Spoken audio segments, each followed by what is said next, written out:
I'm going to show you guys how I tie off my buttons once they're all in. You can see here each button has 2 threads that have come through the back. I'm going to take a piece of raw cotton and put it between those 2 threads.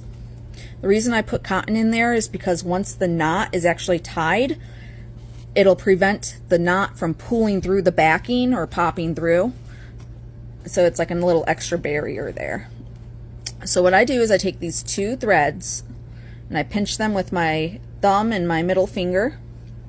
I take one of the threads, I come up over my thumb, and I wrap that thread around the 2 threads above my thumb a couple times. And there are a few different types of knots you can do. This is just my preferred knot. Then I take the end of that thread I just wrapped and I put it through this loop that formed around my thumb. Pull it loose. Now I have a slip knot that allows me to remove and adjust my pressure. So if this button is not as tight as the one next to it, I can come back before tying it off in the end and tighten it a little more, so that way the pressure on all the buttons is even and it looks good.